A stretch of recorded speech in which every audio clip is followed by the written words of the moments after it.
मित्रांनो नमस्कार. भारताची जनगणना 2027 सुरू झाली.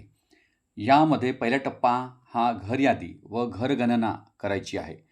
यामध्ये 1 मे 2026 ते 15 मे 2026 पर्यंत आपल्याला स्वगणना करायची आहे आणि त्यानंतर 16 मे ते 15 जून 2026ला प्रत्यक्ष प्रगणक घरगणनेचे काम करणार आहे. तर चला मित्रांनो, आपण मोबाईलवर प्रत्यक्ष स्वगणना कशी करायची ते बघूया. पहिल्यांदा आपल्याला गुगलवर sc.census.gov.in असं सर्च करायचं आहे. अशा प्रकारे आपल्याला पेज येईल. सेल्फ इन्युमरेशन यावर क्लिक करायचं आहे आणि त्यानंतर अशा प्रकारचा पेज येईल. त्यामध्ये आपल्याला आपलं राज्य निवडायचं आहे. बघा, आपण या ठिकाणी राज्य निवडलेलं आहे आणि त्यानंतर आपल्याला कॅप्चा या ठिकाणी टाकायचा आहे.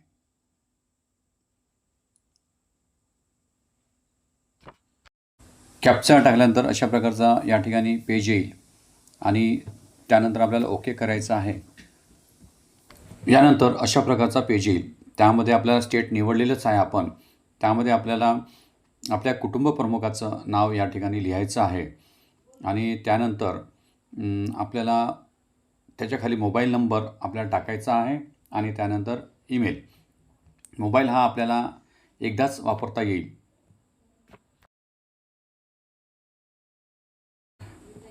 पूर्ण नाव लिहिल्यानंतर मोबाईल नंबर आणि ईमेल टाकल्यानंतर व्हेरीफाय अँड प्रोसेस यावर आपल्याला क्लिक करायचं आहे.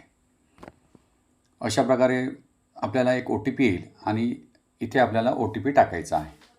OTP टाकण्याच्या आधी आपल्याला सिलेक्ट लँग्वेज करायचं आहे. यामध्ये मी मराठी निवडलेलं आहे. आपण कोणती भाषा निवडू शकता. त्यानंतर व्हेरीफाय OTP यावर क्लिक करायचं आहे. यानंतर बघा, अशा प्रकारचा पेज येईल. तिथे आपण महाराष्ट्र निवडलेलंच आहे. त्या ठिकाणी आपल्याला जिल्हा निवडायचा आहे आणि आपला पिनकोड टाकायचा आहे. जिल्हा सिलेक्ट केल्यानंतर आपण पिनकोड टाकल्यानंतर यानंतर आपल्याला मॅपवर आपलं घर शोधायचं आहे आणि त्यासाठी आपल्याला आपल्या गावाचं नाव किंवा आपल्या जवळ काही लँडमार्क असेल तर ते त्या ठिकाणी आपल्याला टाकायचं आहे आणि सर्च करायचं आहे. जसं माझ्या घराजवळ नगर परिषद आरमोरीचं गार्डन आहे, तर मी त्या ठिकाणी पहा नियर नगर परिषद आरमोरी गार्डन असं सर्च केलं आणि ते आपल्याला नकाशामध्ये तो गार्डन दिसेल आणि त्या गार्डनच्या बाजूलाच माझं घर असल्यामुळे ते सुद्धा आपल्याला दिसेल. आपलं लँडमार्क किंवा एखादं गावाचं नाव टाकल्यानंतर शोधा यावर आपल्याला क्लिक करायचं आहे आणि आपल्याला या गुगल मॅपवर आपलं घर आपल्याला शोधायचं आहे आणि त्यावर जो लाल मार्क आहे तो त्या आपल्या घरावर न्यायचा आहे आपल्याला आणि तिथं क्लिक करायचं आहे. बघा, या ठिकाणी माझं घर दिसत आहे आणि मी त्या घरावर लाल जो सिम्बॉल आहे तो त्या ठिकाणी आणलेला आहे आणि क्लिक केलेला आहे. यामध्ये आपल्याला 2 बोटाने आपला तो मार्क आहे तो सरकवायचा आहे आणि त्यानंतर बघा, ओके केल्यानंतर आपला अक्षांश रेखांश येईल आणि जतन करा आणि पुढे जा अशा प्रकारचं आपल्याला त्या ठिकाणी क्लिक करायचं आहे. यानंतर आपल्याला अशा प्रकारचा पेज येईल आणि त्या ठिकाणी आपला अक्षांश रेखांश अशा प्रकारचं या ठिकाणी दिलेलं आहे आणि तुम्हाला जर मान्य असेल तर आपण पुढे जाऊ शकतो आणि यानंतर प्रत्यक्ष आपल्या प्रश्नांना सुरुवात होईल. या ठिकाणी मित्रांनो अगदी सोपे प्रश्न आहेत आणि आपली स्वगणना ही मोबाईलवर लवकर होईल. बघा, मी या ठिकाणी जे मला योग्य वाटते ते मी या ठिकाणी क्लिक केलेलं आहे. तुम्हीसुद्धा संपूर्ण प्रश्न वाचून आपणसुद्धा या प्रश्नाची उत्तर या ठिकाणी क्लिक करायची आहे. या ठिकाणी प्रश्न होता घराची भिंत कशी आहे, तर मी या ठिकाणी उत्तर दिलं आहे पक्क्या विटा. यानंतरचा प्रश्न आहे गणना घराचे छप्पर कसे आहे, तर मी या ठिकाणी कॉन्क्रीट यावर क्लिक केलेलं आहे. नंतर घराची स्थिती कशी आहे, चांगली आहे. जशी आहे तशी आपल्याला या ठिकाणी स्थिती दाखवायची आहे. त्यानंतर पुढे जायचं आहे की होय केल्यानंतर कुटुंब प्रमुखांची संबंधित माहिती या ठिकाणी आपल्याला द्यायची आहे.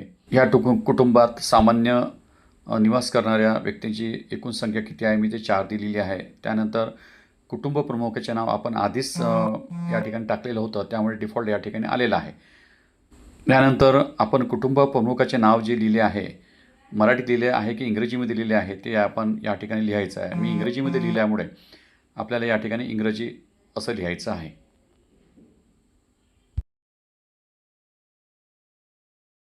यानंतर कुटुंब प्रमुखाचे लिंग आपल्याला निवडायचे आहे. मी पुरुष या ठिकाणी निवडलेला आहे. यानंतर आपल्याला जात निवडायची आहे. अनुसूचित जाती तसेच अनुसूचित जमाती असेल तर त्या ठिकाणी निवडायचा आणि नसेल तर इतर या रकानावर आपल्याला क्लिक करायचं आहे.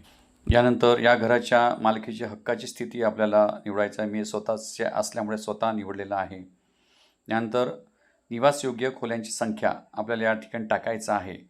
स्वयंपाकघर सोडून इतर निवासयोग्य खोल्यांची संख्या आपल्याला या ठिकाणी टाकायची आहेत.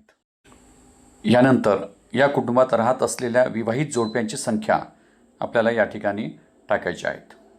त्यानंतर असा पेज येईल. आपल्याला नक्की पुढे जायचं आहे का? होय केल्यानंतर असा एक पेज येईल. कुटुंबात उपलब्ध असलेल्या सोयी या अंतर्गत आपल्याला पिण्याच्या पाण्याचा मुख्य स्रोत काय आहे ते आपल्याला निवडायचं आहे. कोणाचं विहीर आहे की बोरवेल आहे हे आपल्याला या ठिकाणी निवडायचं आहे. निवडलेला पर्याय जो आहे बोरवेल किंवा विहीर आपल्या परिसरात आहे की परिसराच्या बाहेर आहे ते आपल्याला निवडायचं आहे. यानंतर प्रकाशाचा मुख्य स्रोत काय आहे ते आपल्याला निवडायचं आहे. जसं वीज आहे की सोलर आहे ते आपल्याला या ठिकाणी निवडायचं आहे. यानंतर शौचालयाची उपलब्धता यामध्ये आपल्याला पर्याय दिलेले आहेत. तो योग्य पर्याय आपल्याला निवडायचा आहे. यानंतर शौचालयाचा प्रकार आपल्याला निवडायचा आहे आणि त्यामध्ये मी सेप्टिक टँक असा प्रकार निवडलेला आहे. आपण योग्य प्रकार निवडायचा आहे.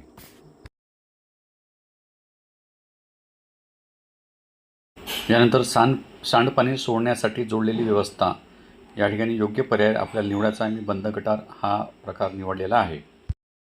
यानंतर परिसरामध्ये स्नानगृहाची उपलब्धता या ठिकाणी मी स्नानगृह निवडलेलं आहे.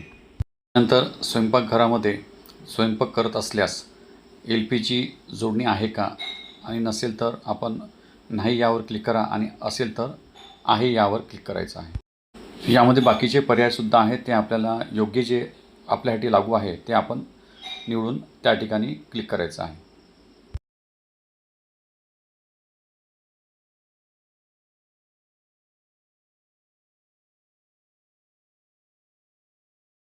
यानंतर स्वयंपाकासाठी वापरण्यात येणारे मुख्य इंधन आपल्याला निवडायचे आहे.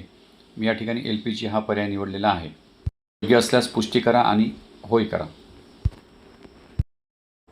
आता यामध्ये कुटुंबाने धारण केलेली मालमत्ता हा प्रश्न आहे. यामध्ये आपल्याला 3 पर्याय आहेत. त्यामध्ये मी मोबाईल स्मार्टफोन हा पर्याय निवडलेला आहे. त्यानंतर आपल्याला दूरचित्रवाणी त्या ठिकाणी बघा मी पहिला पर्याय निवडलेला आहे. त्यानंतर इंटरनेट उपलब्धता यामध्ये मी लॅपटॉप संगणक हा पर्याय निवडला आहे. त्यानंतर लॅपटॉप संगणक आहे का होय हा पर्याय निवडलेला आहे. यानंतर सायकल स्कूटर मोटरसायकल आहे का तर मी स्कूटर मोटरसायकल यावर क्लिक केलेलं आहे. त्यानंतर कार जीप व्हॅन आहे का यावर होय केलेलं आहे. यानंतर कुटुंबात सेवन केले जाणारे मुख्य धान्य कोणते यावर आपल्याला क्लिक करायचं आहे. त्यामध्ये मी तांदूळ यावर क्लिक केलेला आहे. यानंतर शेवटी मोबाईल क्रमांक टाकायचा आहे, परंतु आधीच आपण टाकल्यामुळे डिफॉल्ट या ठिकाणी तो दिसत आहे. त्यानंतर पूर्वावलोकन आपल्याला जी माहिती भरलेली आहे याचं पूर्वावलोकन आपल्याला करायचं आहे. संपूर्ण माहिती आपल्याला एकदा पूर्ण बघून घ्यायची आहे. बरोबर आहे की चूक आहे पूर्ण माहिती तपासून झाल्यानंतर आपल्याला मसुदा जतन करून ठेवायचा आहे आणि त्यानंतर पुष्टी करा आणि जतन करा यावर क्लिक करायचं आहे. अंतिम सादर असा पेज येईल. या ठिकाणी आपल्याला होय करायचं आहे आणि अशा प्रकारचा पेज येईल आणि या ठिकाणी आपल्याला SCID दिसेल आणि 11 अंकी आपल्याला या ठिकाणी नंबर दिसेल. आपल्याला हा पेज स्क्रीनशॉट मारून सुद्धा ठेवता येईल. त्यानंतर 11 अंकी SCID हा आपल्याला आपल्या टेक्स्ट मेसेजवर येईल. आपल्या ईमेलवर सुद्धा हा SCID येईल आणि जेव्हा 16 मे ते 14 जूनपर्यंत प्रगणक घरगणना करण्यासाठी येणार त्यावेळेस आपल्याला हा 11 अंकी SCID आपल्याला प्रगणकाला सांगायचा आहे. त्यामुळे आपल्याला SCID हा जतन करून ठेवायचा आहे. अशा प्रकारे मित्रांनो मोबाईलवर सहज आणि सोप्या पद्धतीने आपण स्वगणना करू शकतो. मित्रांनो, माझा व्हिडिओ आवडल्यास माझ्या व्हिडिओला लाईक करा, शेअर करा, कॉमेंट्स करा आणि नवीन नवीन व्हिडिओ बघण्यासाठी माझ्या यूट्यूब चॅनलला सबस्क्राईब करा. धन्यवाद.